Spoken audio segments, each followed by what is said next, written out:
Welcome, everyone. Thank you for joining today's Career Coaches Insights webinar, The Intentional You, Using Authenticity to Thrive in Your Career with Career Coach Ricky Koo, class of 2009. My name is Amy Rueda. I am the Senior Executive Director for Professional. I want to take this opportunity to we are able to strengthen the Broome community with career programs like this. For some general webinar housekeeping, we will have time at the end of our program for Q&A with our speaker. So please use the Q&A function below to submit your questions. We will be recording this event and we'll send out the recording when it is available. Now, to start our program, I am excited to introduce Ricky. Ricky brings a rare blend of psychology, finance, and coaching. Expertise in today's workplace challenges couldn't be more timely.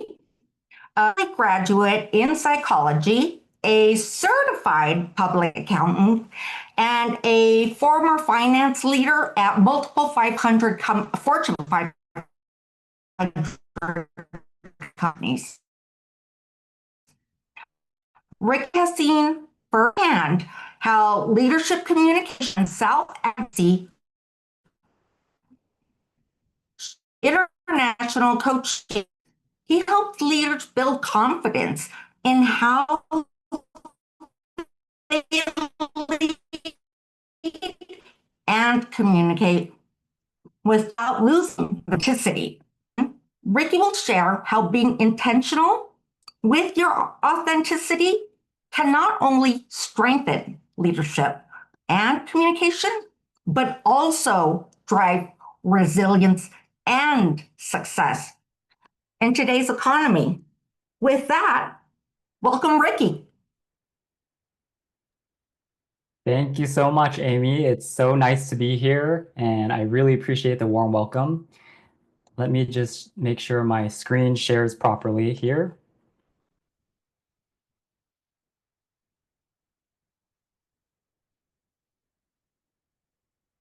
Oh, technical difficulties. Hold on 1 second.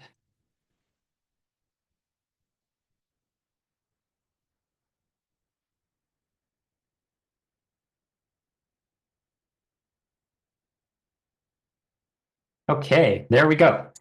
All right. Well, thank you, Amy, and welcome, Bruins. Welcome, UC family. It is always a pleasure to host webinars like this and to be able to speak on topics that are very near and dear to my heart, and also to give back to the same communities that I grew up in myself. So as Amy mentioned, today we will be talking about how to use authenticity and be intentional about being who you are as an individual so that you can thrive in your work and in life in general. My name is Ricky Koo, and I've had the pleasure of working for many Fortune 500 companies across different industries, from banking, consulting, and technology. But my career didn't start there. As Amy highlighted, I actually have a background in psychology from UCLA, which is where I first initially started to realize my love and passion for people development and for understanding how our minds work. And from there, I grew my career from a technical standpoint to becoming a Big Four CPA.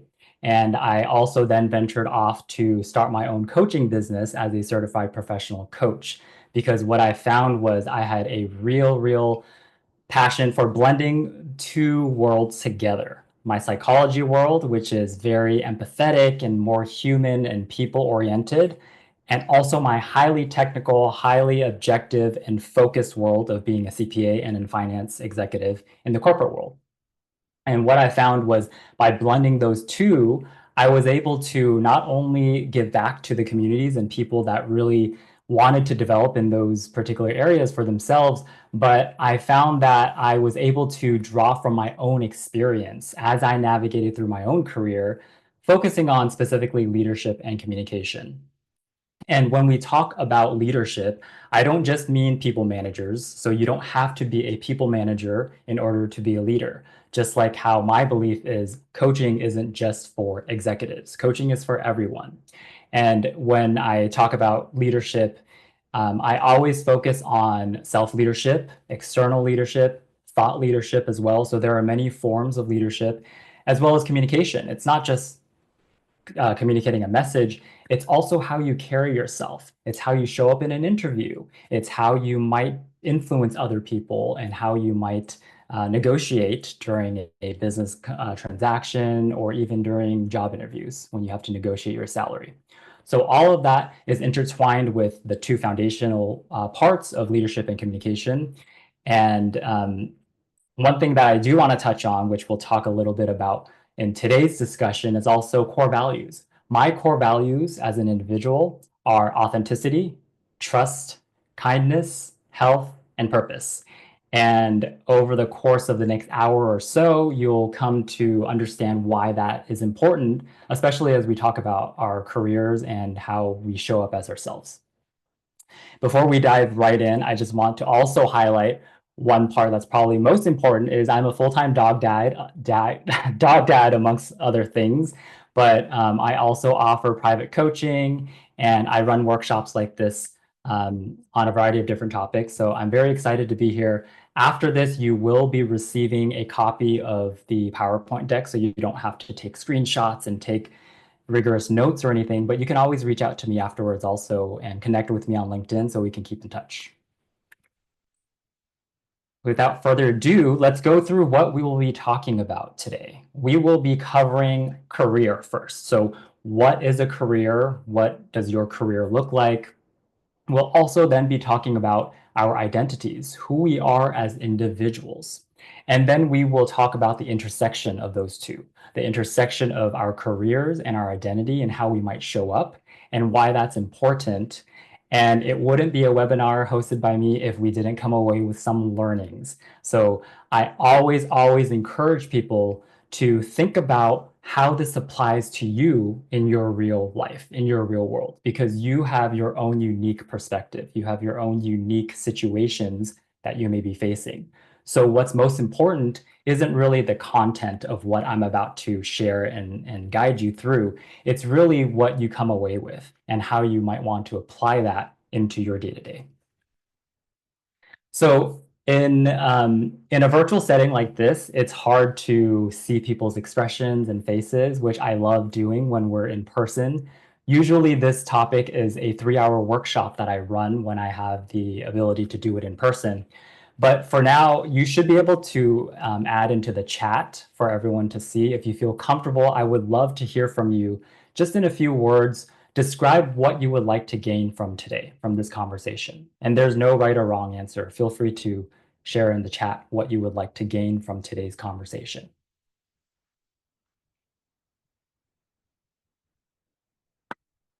And it's hard for me to see because I don't see the chat.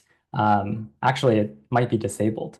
So maybe maybe we will skip that for today, but just think to yourself what you might want to gain from today's conversation. And as we go through it, pick and choose which key learnings that really resonate with you. And then towards the end, we'll talk about and think about how you might want to apply that in your real world. So career. Let's talk a little bit about what a career means. My definition of a career is it is a unique, focused journey, typically moving toward a long-term calling that offers security, purpose, and or joy. And I want to draw our attention to those last 3 words, security, purpose, and or joy. This isn't to say that in every single role or job that you hold throughout your career, you must have those 3 components. It's just to highlight that typically, if we're spending time in our career, if we're spending time doing a job and in a role, usually it serves the purpose of offering us some of these 3 elements, security, whether it's financial or emotional, some sense of purpose for ourselves, and also hopefully a little bit of joy along the way. And all of that usually is aligned with some kind of long-term or greater calling. So for myself, as I described, my own career journey was not very straightforward. It wasn't something that I realized that I wanted to do, and it definitely wasn't a linear path. So my career journey really started at UCLA when I was still exploring what I wanted to do for the rest of my career. And that's when I landed on psychology. I fell in love with Psych 101, which is a course that I took with Professor Grijalva. I still remember him to this day. He made such an impact on me, and that's really what started my career journey. But as you look through my resume and my credentials, I didn't follow that same path. I went a very technical route. I got my CPA license. I became a finance professional in the corporate world. But somewhere along the way, I knew that there was this long-term calling for me to blend those two worlds together, the psychology world and the highly technical financial world together to form my own coaching business. And so as you think about your own career, it's okay that maybe in your current role or in previous roles, you didn't have all three of these elements. And you may not even know exactly how it ties to some kind of long-term calling. It's just to highlight that the decisions that we make throughout our career usually is linked somehow to some kind of greater calling. And sometimes in hindsight, that's when we realize, oh, that's how it connects. And that's how and why I made that decision for myself back then. So this is another call out to think about this since the chat isn't working today. But if you just think about when you hear the word identity, what comes to mind? Just think of that in your head. There's no right or wrong answer. And when I've done this in person, I usually have people yell out the words. And sometimes the themes are pretty similar to the elements that were mentioned before in careers. People talk about purpose. Sometimes people talk about confidence. Sometimes people talk about authenticity. And so in my definition of what identity is, it's really an individual's sense of self defined by unique physical, mental, and emotional values or characteristics that remain in continuity throughout life. This isn't to say, of course, that you don't change or that we don't change as people. We change constantly as we experience new things and situations, but this taps into a deeper version of yourself, what I refer to the core self, yourself that typically doesn't really change a lot throughout your entire life. You may have different preferences that may change or opinions that may change, but if we're truly talking about your values and your emotional, physical, and mental characteristics, what defines you as an individual, usually what I've seen is that that tends to remain pretty consistent throughout your life. So now if we shift back a little bit to talk about our careers, now that we've identified what career means, what identity means in this context, I want us to explore and think about how much time exactly we spend in our careers. This is a visual that, of course, it says who Americans spend their time with. And it says Americans, but by and large, the relationships between the different lines tend to be pretty consistent regardless of where you are in the world. And I want us to think about this for our own sake as well. If you look at the bottom on the horizontal axis, that is the lifespan of an individual, your lifespan, starting from early 20s all the way through end of life for an average person. Then on the vertical side, that is how many hours in a day that we spend. So if we think of the most obvious one, where when I do this with people, they always yell out friends and family. Friends and family is where I enjoy spending my time with, and that's where I spend a lot of time. But the data actually shows that, yes, earlier on in our life, we do spend a lot of time with our friends and family, which is the blue and purple line. But as you can see throughout our adult years, it remains pretty flat and consistent throughout the end until the end of our life. What's interesting also is if you look at the partner line, which is a red line. If we have partners, that tends to step up kind of around your midlife, and it kind of peaks towards the end of your life as well. Now, what's really interesting, and probably isn't a surprise, but might be visually shocking, is if you look at the orange line. The orange line depicts the time that we spend with coworkers. This takes up more than half of the entire visual. It takes up more than half of our lifespan. So the orange line really shows early 20s onward, all the way through mid 60s or so, we spend a significant chunk of time. You can visually see that chunk right there. So it's no surprise then why it's so important that we show up as ourselves naturally and comfortably in situations with our coworkers. Because if we don't, that means we're living a life that is not very comfortable and we're not able to really be ourselves if we're spending a majority of our life and our time throughout the day with coworkers and we're not able to show our authenticity. So if we shift back to our identities, then let's talk a little bit deeper in terms of what I mean when I say core self. When I refer to our core self, it really starts in that yellow circle here, there in that illustration. This core self is the version of yourself that is the deepest, most intimate part of you and who you are as an individual. It's your feelings, your thoughts, your desires, things that people cannot see or experience unless you show them. And sometimes people may not even experience this core part of themselves if they don't put in the work to actually get to know and self-reflect and have time to think about who they are as individuals, what their values are. If we then look into how it spans outwards into the different layers of our life, we then see the inner layer.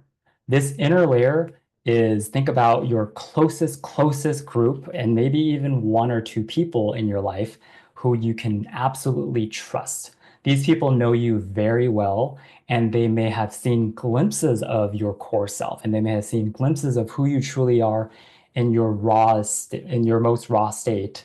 And then if we go to the mid layer, this is a layer where maybe it's your social circles, maybe your close group of friends and family, your communities that you feel comfortable with. These people tend to know you pretty well also, but they have not quite tapped into your core self to see 100% who you are authentically all of the time.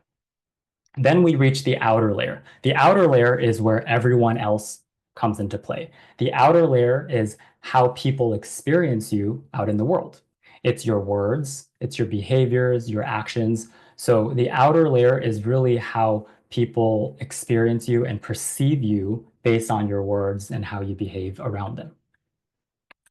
Now, if we connect the two of identity and career, I like to remind people that it's very difficult to separate the two, work and life and personal life in general.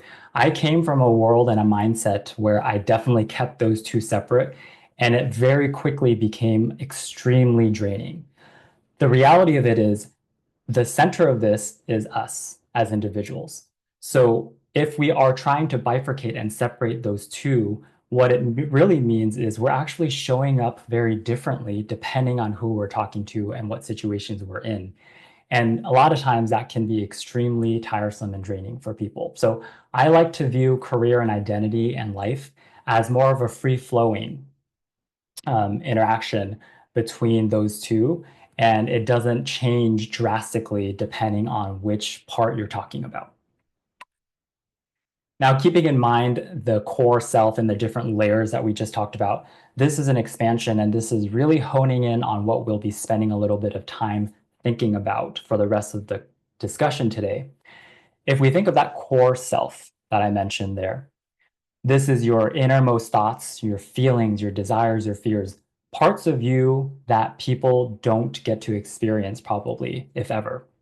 This is what really shapes your mindset. It shapes your mindset, how you view the world, your perspective, how you feel about everything.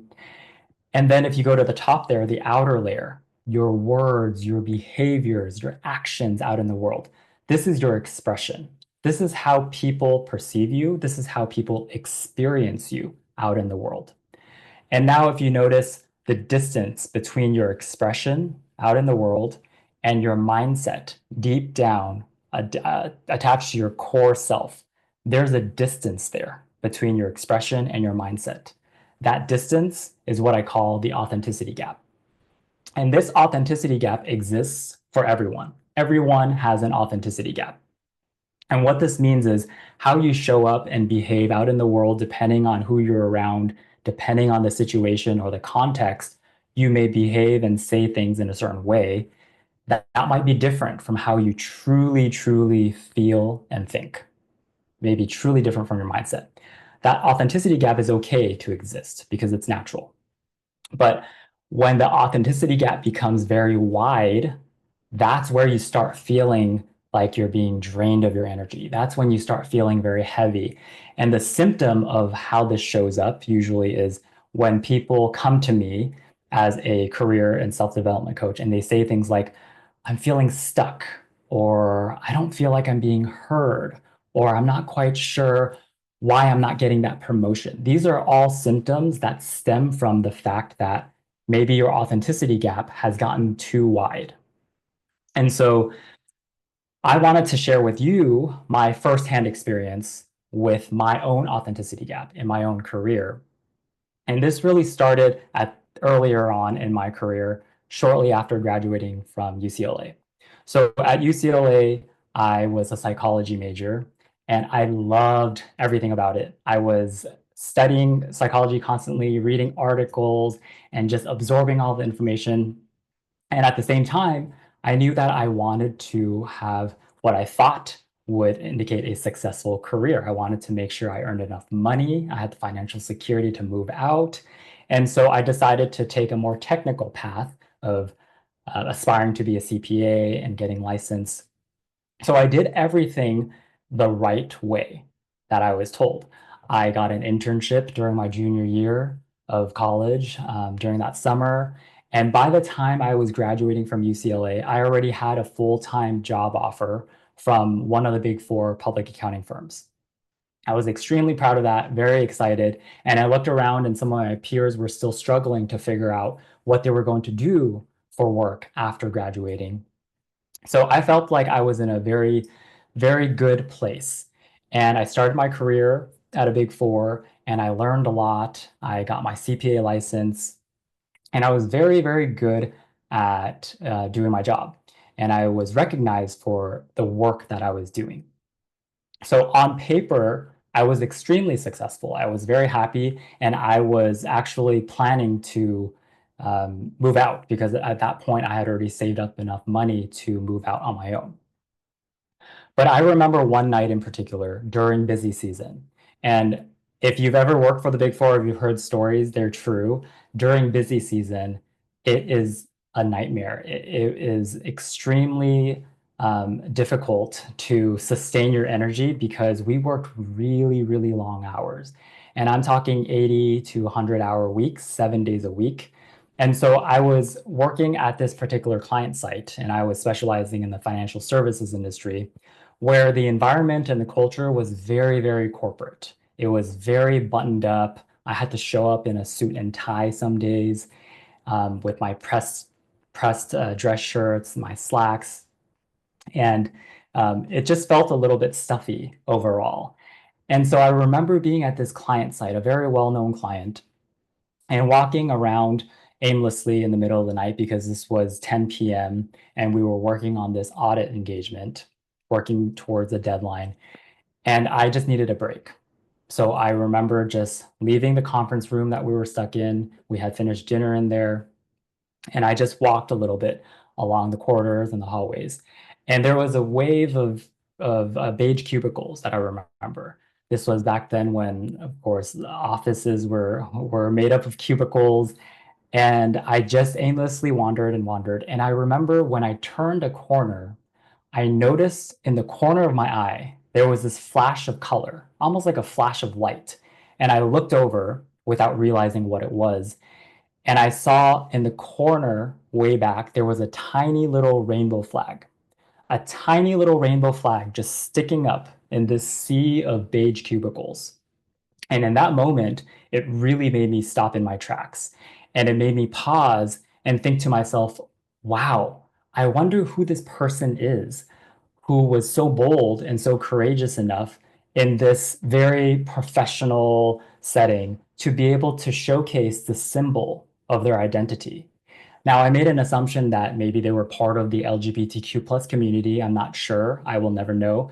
But in some way, that person was brave enough to showcase that, whether they're an ally or they personally identified as an individual in that community, it really inspired me and it really made me realize that up until then, the relationships that I had been building with my colleagues, the relationships that I had been building with managers and leadership, they were all based off of just my work output.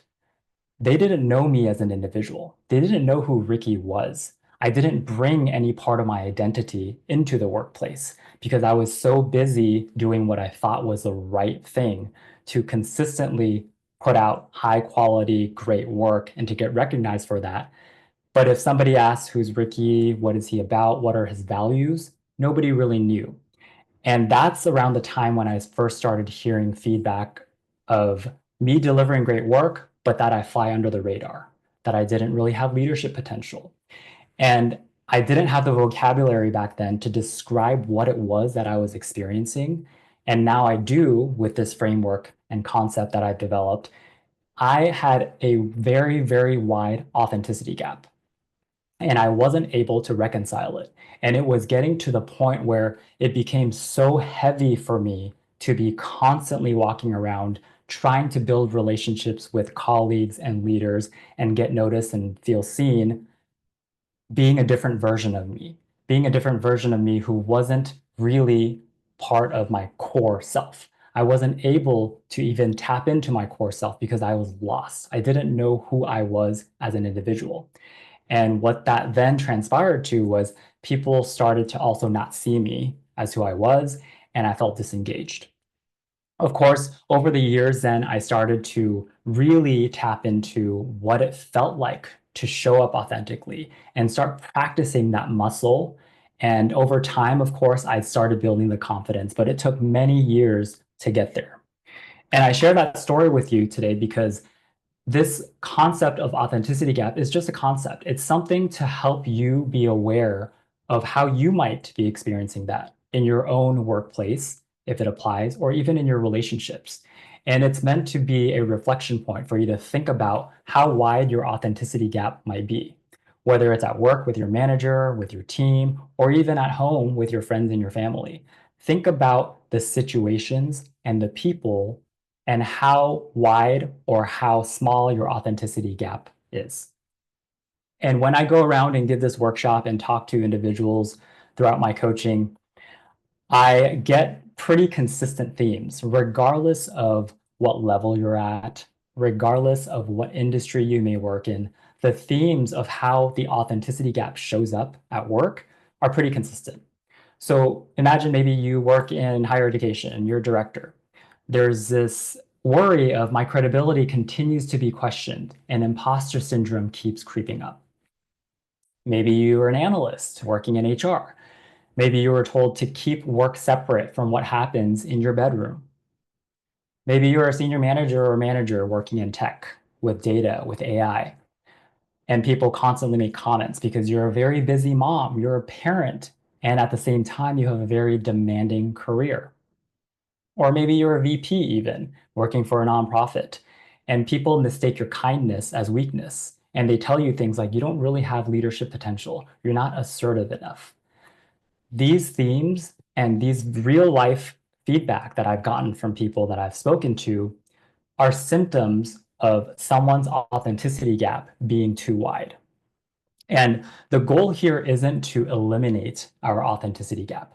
The goal here really is to be aware of what the authenticity gap really is, which we just defined it, and then work at identifying and noticing which situations actually bring you closer to your core self, situations and people that help you minimize your authenticity gap. Because when you're able to identify and minimize your authenticity gap, that makes you feel lighter.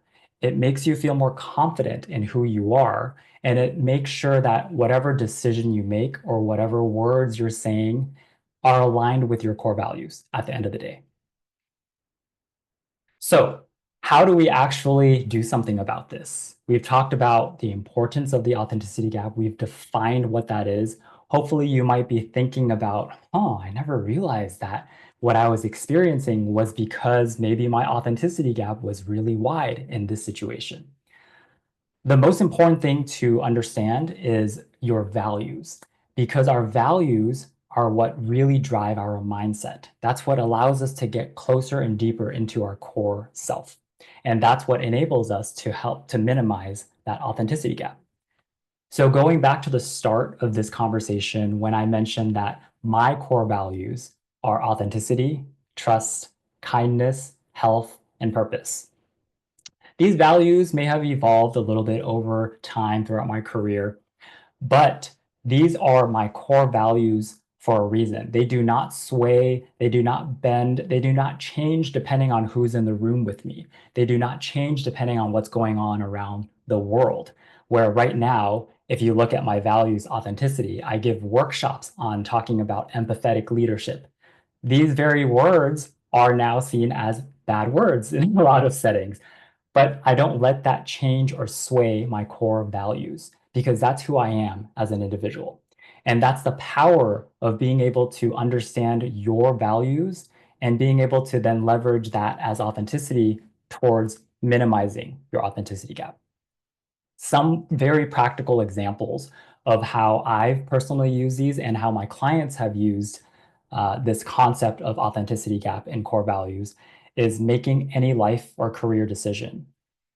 Preparing for job interviews. The current job market is very tough, but it's not impossible. Performance discussions, making sure that you're preparing and that you're able to articulate your value to your managers and other leaders around you. Building trust in relationships, whether those relationships are at work or in life in general.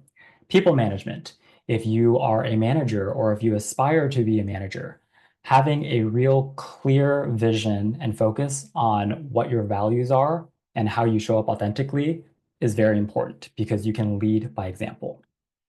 So here's a list of some example values. And at the end of this, you'll get an email. You'll also have an opportunity to kind of scan a QR code where I have a compass guide. It's a core self compass guide, which is designed for you to explore what your top 5 values might be, top 5 or 6. And those values then can help you identify situations and people, which then can help you minimize your authenticity gap. So what that self-compass guide looks like is 4 steps. And this is something that I can share with you afterwards. Usually during the live workshop, we'll have time where we kind of sit down and go through this step by step. But in today's condensed version and conversation, I'll just introduce the concept and the steps, and then afterwards you can take time on your own to work through the guide. So step number 1 is connecting with your top 5 values, identifying what those top 5 values are. And in the guide that I'll share, it has different instructions that can help you really hone in on it, because you'll probably start off with 10 that you identify with, but the key is really to get it down to top 5 or 6. Then step 2 is to observe what it looks like in action. Step 3 is to reflect on what it means to you, because values are just words if you don't reflect, if you don't think about what it means to you, if you don't think about how it applies to you, then you can't really turn it into action. You can't really make it a reality. And then the 4th step is to examine how it feels, because it's important for us to recognize not just what it looks like in action and who brings out those values in you, but also being able to recognize in maybe high stress situations, how does it feel to actually live in your values? How does it feel to actually be firm on your values, even if it's very, very uncomfortable?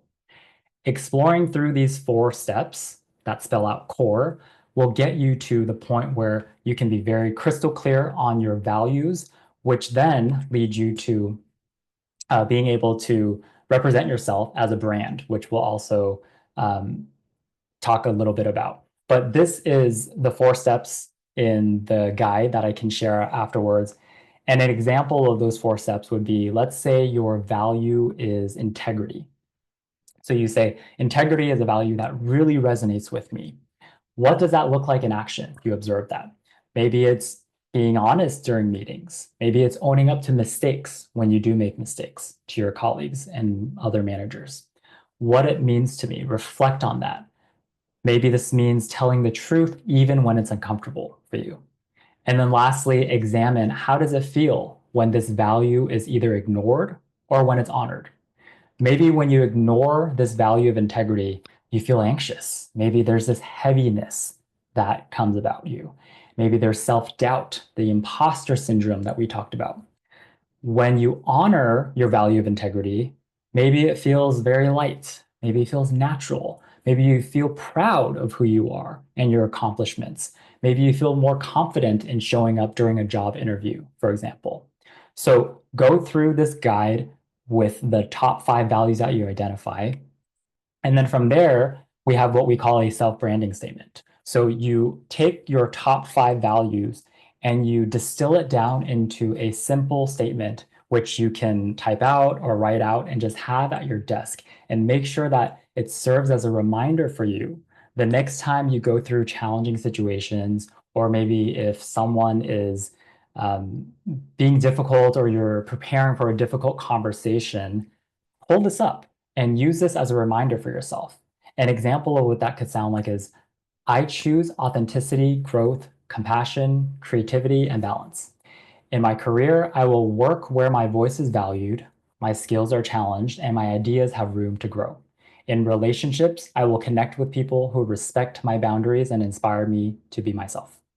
So as you go through the guide, you'll have the opportunity to also come up with your own statement of values, and this will then become your brand that you represent no matter where you go, whether it's preparing for a job interview or trying to have a promotion pitch discussion to your manager.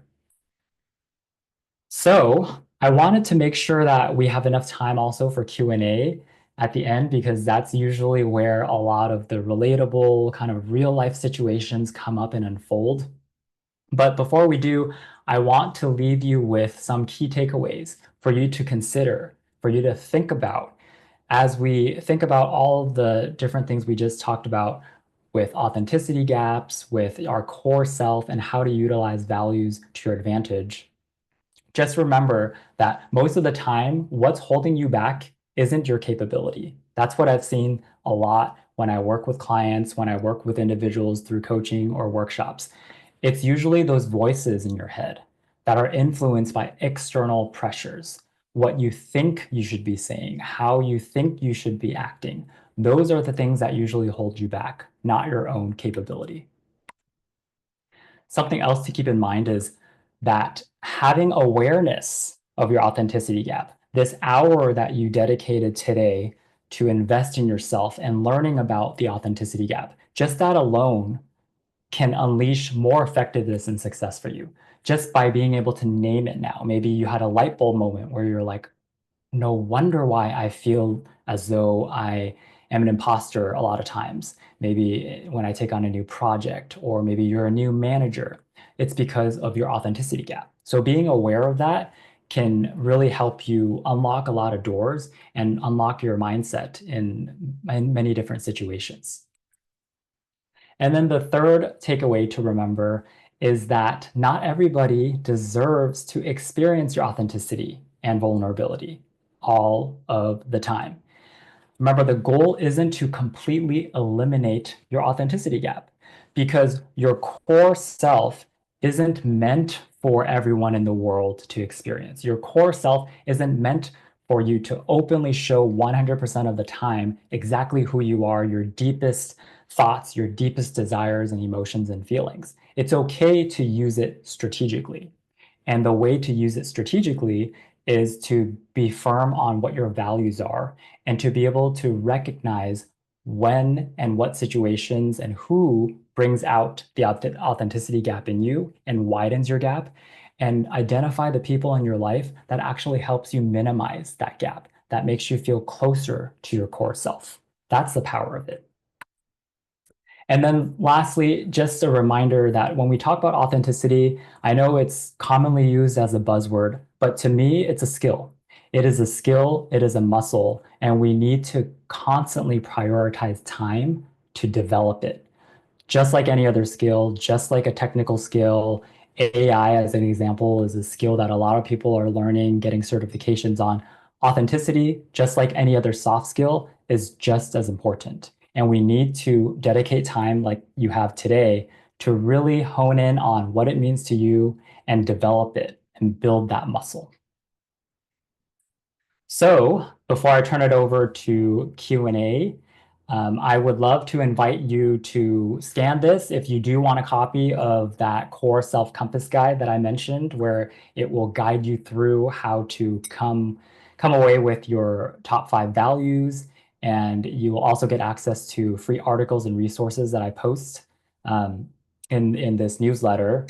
And you can also feel free to add me on LinkedIn. I'm very, very open and excited to keep in touch with you.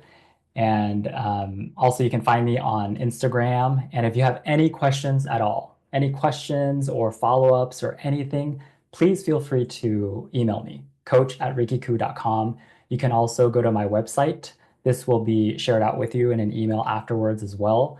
But I'm very excited to have had this opportunity to share this condensed version of authenticity and being intentionally you. And now I would love to turn it over to questions.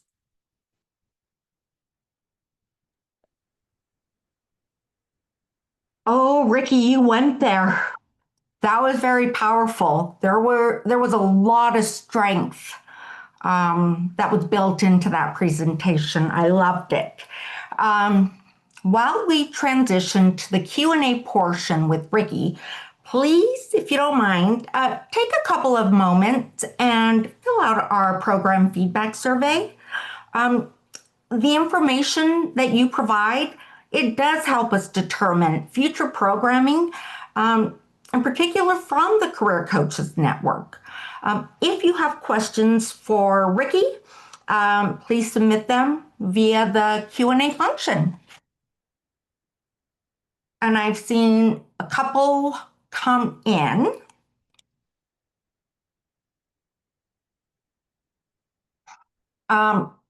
First question, I appreciate Ricky sharing the difficulties of separating career and identity. Oh,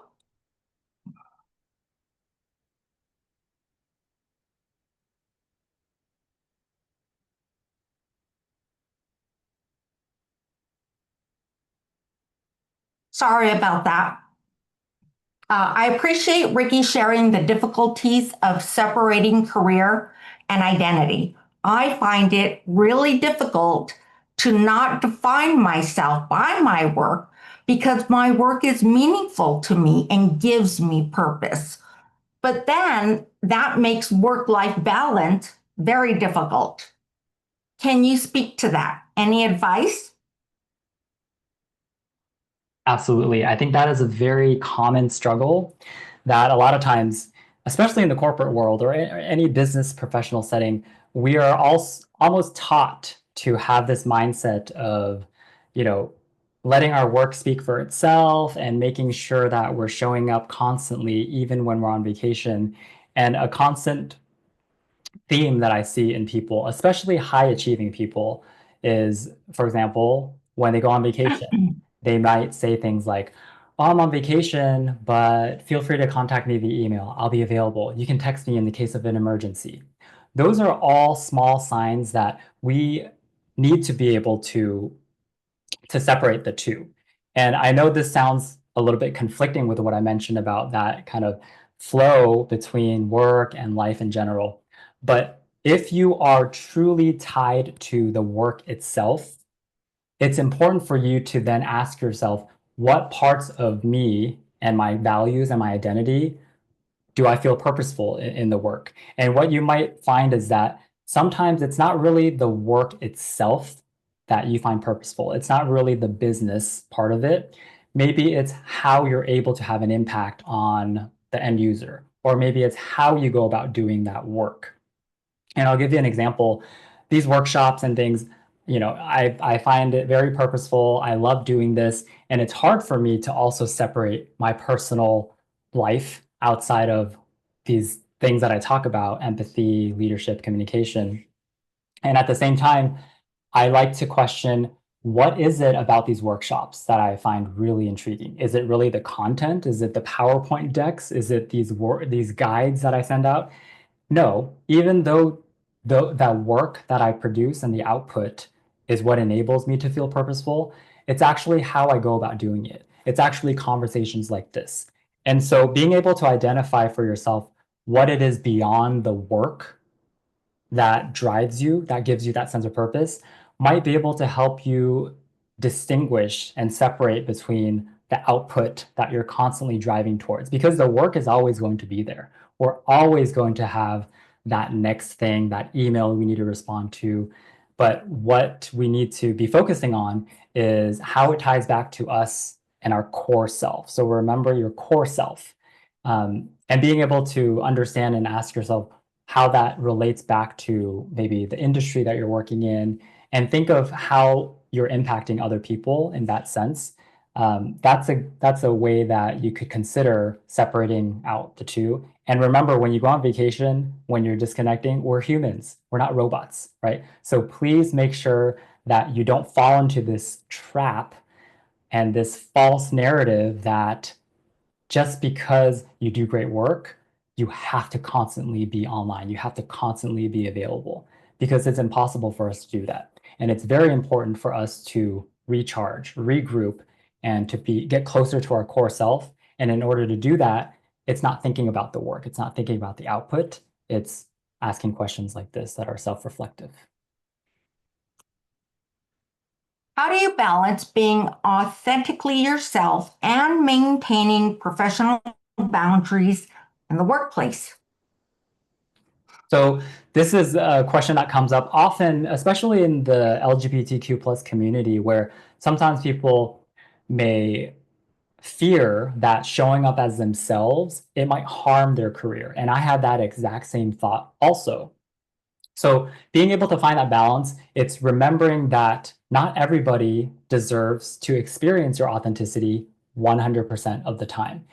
And things are situational. So what I'm describing in terms of minimizing your authenticity gap, I'm not telling you to behave the exact same way with your manager at work versus how you behave with your best friend, of course.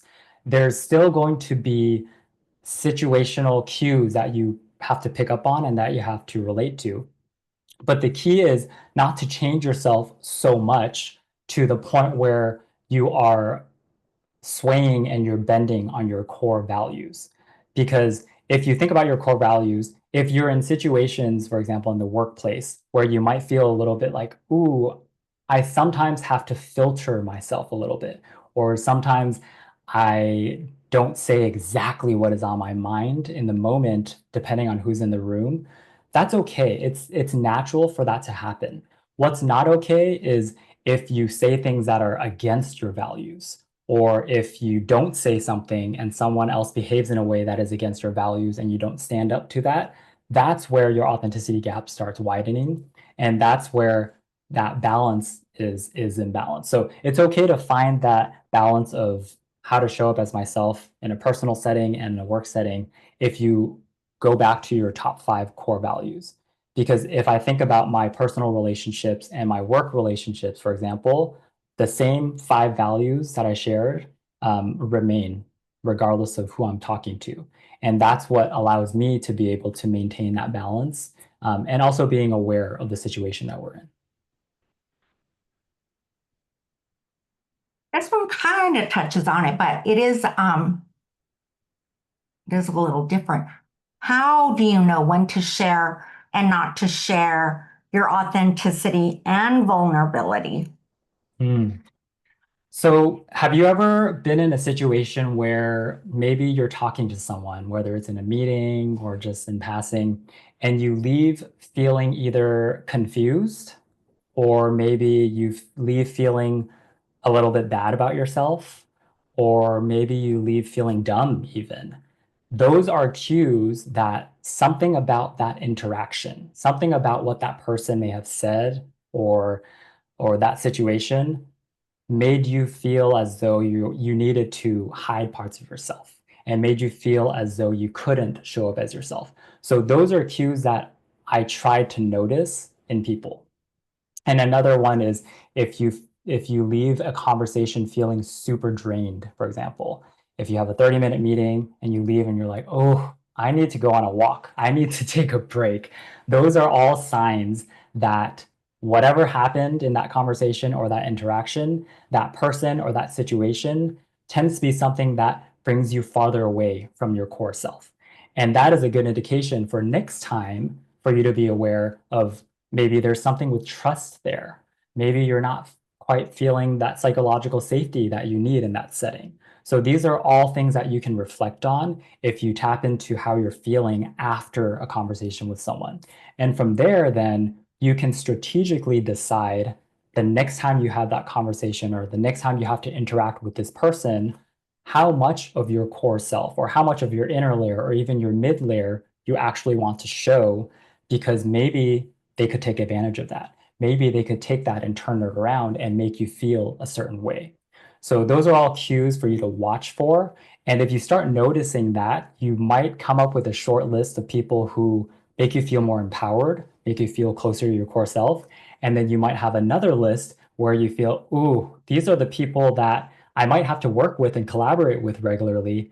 And at the same time, I need to be very intentional about how much of my authenticity they get to experience. Excellent. When to use or not use authenticity, as you mentioned, strategically.